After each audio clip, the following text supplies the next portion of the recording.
Hey girls, I love your face. Today we're gonna make chicken enchiladas, but it's a Sunday and I have a lot of laundry and dishes to do, so I'm gonna cook my chicken in a crock pot. And then once we build it today, we're actually gonna have it for supper tomorrow. So the first thing I'm gonna do is put in about half of a diced sweet yellow onion to the bottom of my crock pot. A can of green chilies. You can use mild or hot, whatever flavor you have.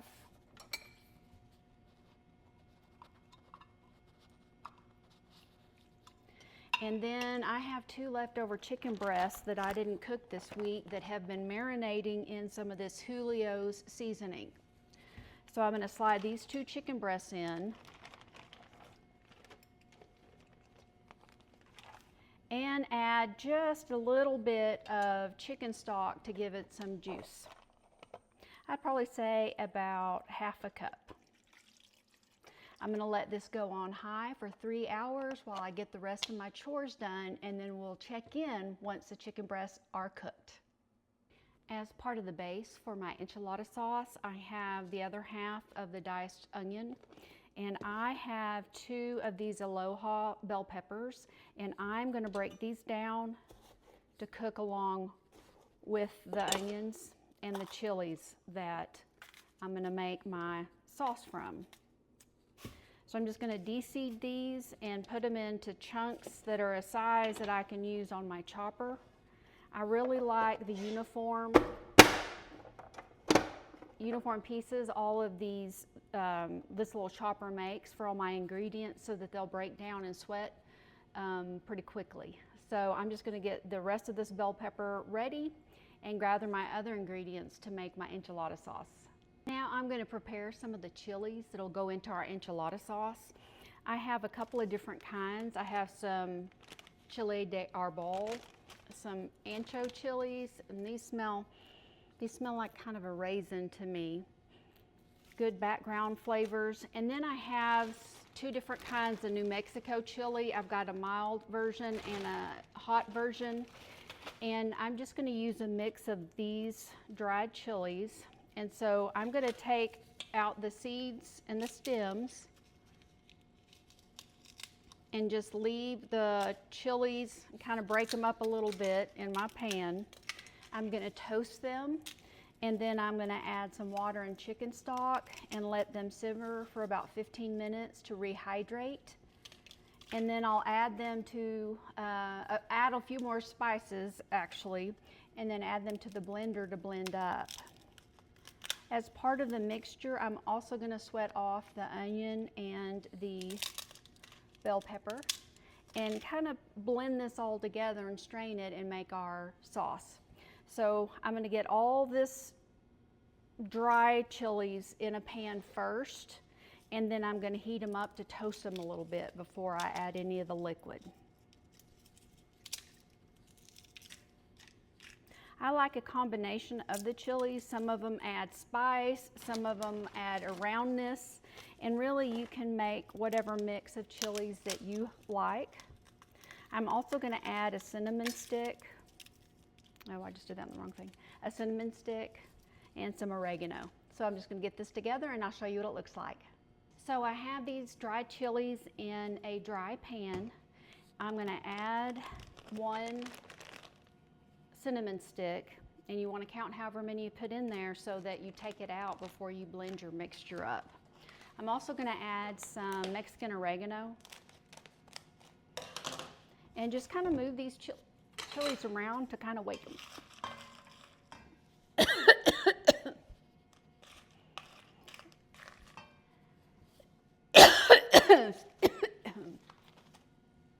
Excuse me, that Chiles de Arbol really got to me.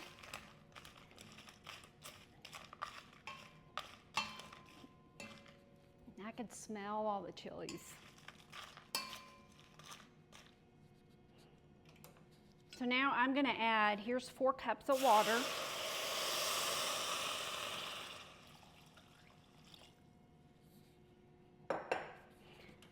And just put it on medium until it comes to a boil.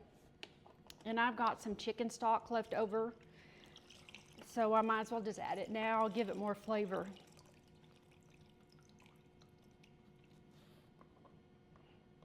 And what I'm looking for is for the chilies to rehydrate and soften and then add flavor to this mixture.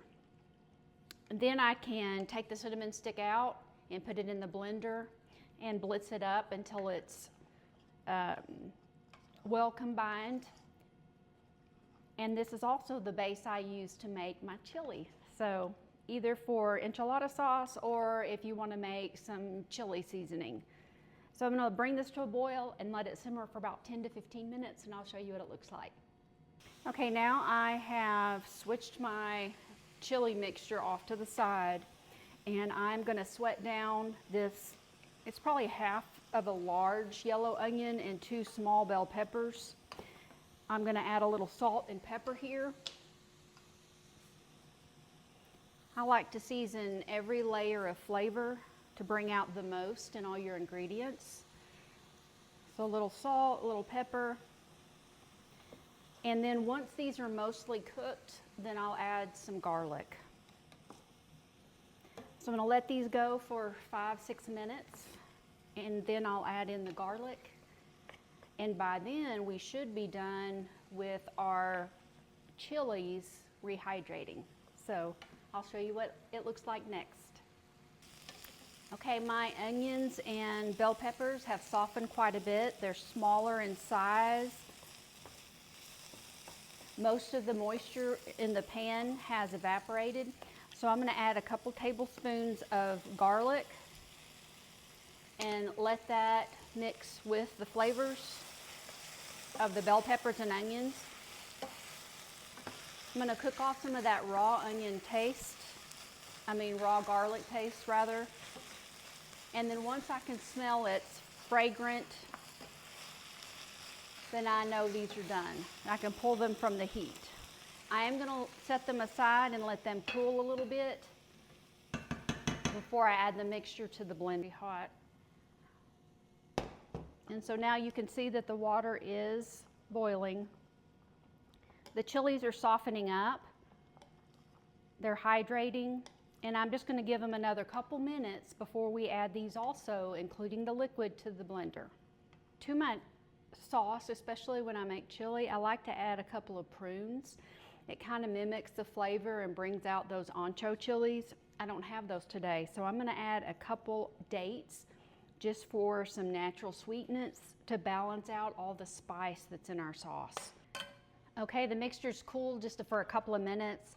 I've already put my onion, garlic, and bell pepper mixture into the blender, and I'm going to ladle in this hot liquid with the chilies. I did take out the cinnamon stick. I found it and fished it out. And then I'm going to blend all of this up, and if I need more water, I'll add some more water. So I'll show you what it looks like when it's all blended.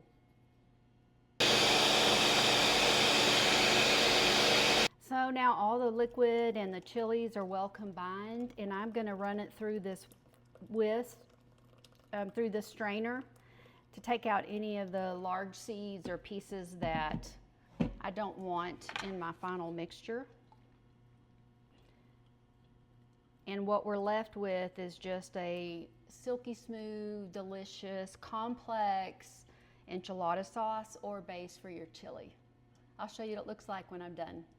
Okay, I'm done straining out all the particles from the sauce, and it is beautiful. I have 6 cups of enchilada sauce here. I'm gonna taste it.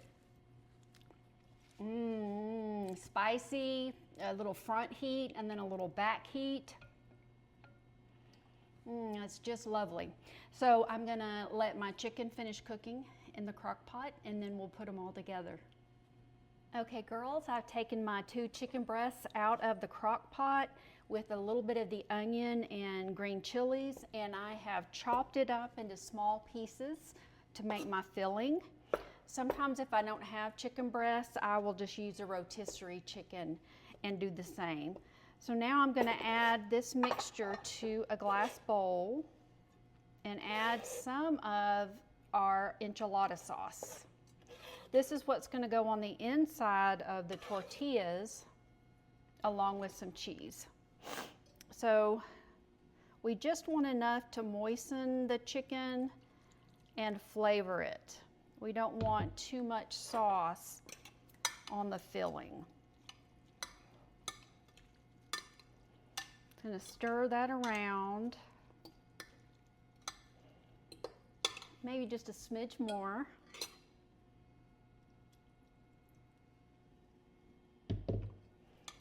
Great, that looks excellent. So now what I'm going to do is clear the decks and get ready to roll. Okay, to prepare our pan, I have a 9x13 glass Pyrex dish, and I'm going to start by putting a little bit of the sauce in the bottom of the pan so my tortillas won't stick. I just want enough to coat the bottom, just like that. It looks so good. And then I'm going to take flour tortillas, that's what I have today, and I'm going to take a spoonful of mixture in the middle, maybe 2 tablespoons worth of the chicken, onions, and green chilies, and then a handful of cheddar. Well, actually we have Mexican blend cheese today. And then I'm going to roll it up and place them seam side down into the pan. Bit of mixture in the middle. Load it up with cheese because we really like the cheese. And do a simple roll. Seam side down. All right, I'm just going to keep rolling and then put them in the pan, and then I'll show you how I top it. Hey guys, do you ever do that thing where you think you're recording but really you're not, and then when you turn off your camera you really are starting to record while you're just cleaning up in the kitchen? Did that. So to top these enchiladas, I took 1 cup of the sauce and mixed it with 1 cup of sour cream until it made this creamy sauce, and I placed that on top and then smothered it in cheese. So I'm going to bake this in the oven at 350 covered for about 30 minutes, and then I'm going to take off the foil and let it brown up until it's nice and gooey and crispy around the edges. Okay girls, just fresh out of the oven, I baked this 30 minutes at 350 covered with foil, and then the last 12 to 14 minutes uncovered. And the cheese is golden brown and it's bubbling around the edges, and it looks just perfect.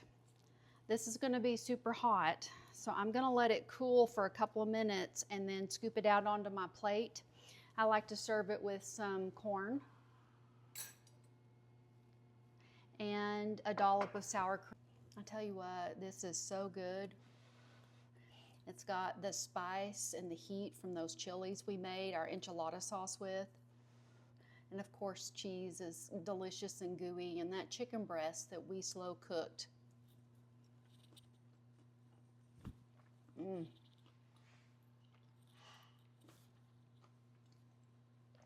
That's pretty good